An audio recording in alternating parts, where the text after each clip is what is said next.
Hello बच्चों, आइए प्रश्न को पढ़ते हैं। प्रश्न में क्या दे रखा है कि यौगिक CuCl की फलक केंद्रित क्रिस्टलीय संरचना है। इसका घनत्व दे रखा है 3.4 ग्राम सेंटीमीटर माइनस क्यूब।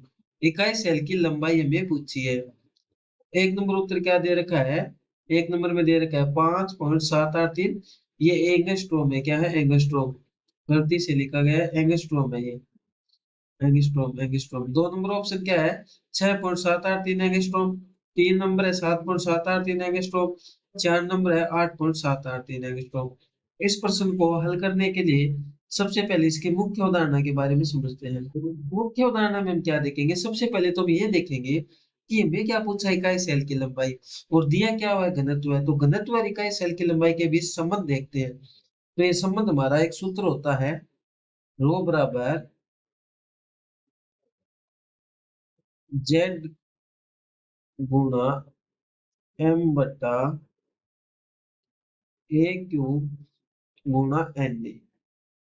अब इसमें मान देख लेते हैं कि जेड क्या है, एम क्या है, रो क्या है। तो रो तो हमारा होता है घनत्व है।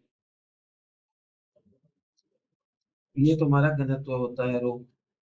जेड यहाँ पर क्या होता है? जेड होता है एकक कोष्ठिका में परमाणुओं की संख्या। जेड होता है परमाणुओं की संख्या। हमें प्रश्न में क्या बोला है? हमें प्रश्न में बोला है एफसीसी। एफसीसी के लिए यानी फलक केंद्रित के लिए जो जेड का मान होता है, फलक केंद्रित के लिए जेड का मान होता है वो 4 होता है। अब एम यहाँ पर क्या होता है?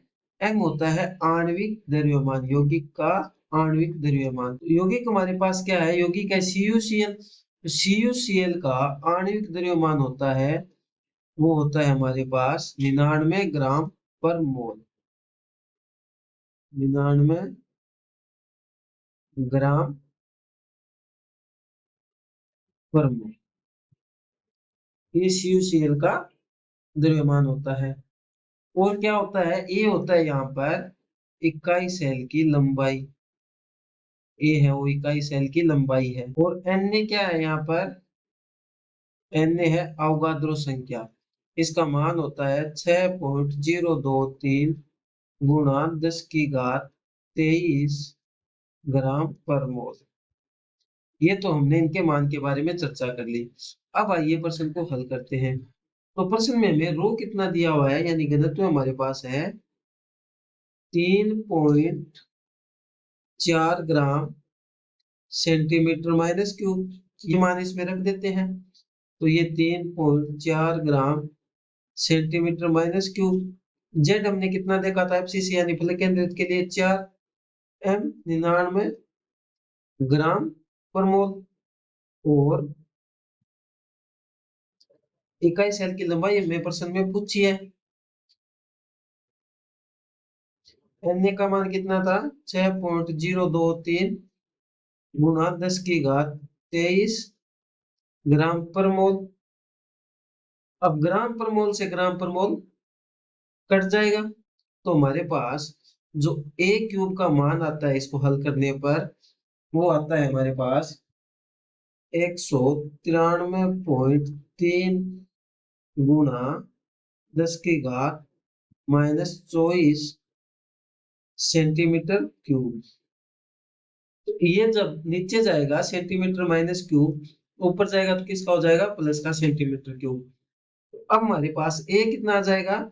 यानी ये तो ए क्यूब है, 3 बार कम करना है। तो हमारे पास ये मान आता है 5.78 गुणा 10 की घात -8 सेंटीमीटर। क्यों? 3 बार 10 की घात -24, 3 बार कम होगा तो कितना हो जाएगा? 10 की घात -8। और सेंटीमीटर क्यूब है तो 3 बार में कम होगा तो सेंटीमीटर हो जाएगा। अब हमें प्रश्न में उत्तर दे रखा है वो एंगस्ट्रॉम में दे रखा है। तो इसको एंगस्ट्रॉम में कैसे चेंज करें?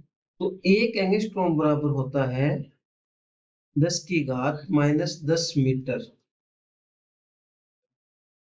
एक एंगस्ट्रॉम बराबर, अब सेंटीमीटर को मीटर में चेंज करना है तो हमें क्या करना पड़ेगा? 100 का भाग लगाना पड़ेगा।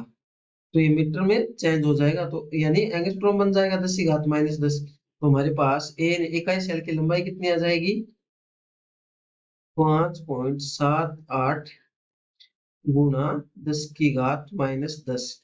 और 10 की घात -10 को क्या बोल सकते हैं, 1 एंगस्ट्रॉम। तो ये 5.78 एंगस्ट्रॉम हमारे पास आ जाता है। इस प्रकार हमारा उत्तर कितना आ गया, 5.78 एंगस्ट्रॉम। तो देख लेते हैं कौन सा उत्तर हमारा सही है। एक नंबर में है 5.78 एंगस्ट्रॉम, ये हमारा उत्तर सही हो गया। इस प्रकार हमने क्या देखा कि हमने इकाई सेल की लंबाई और घनत्व के बीच संबंध देखकर इकाई सेल की लंबाई कितनी निकाली, 5.78 एंगस्ट्रॉम। तो उत्तर ए हमारा क्या हो गया, सही। आशा करता हूँ आपको समझ में आया होगा। धन्यवाद।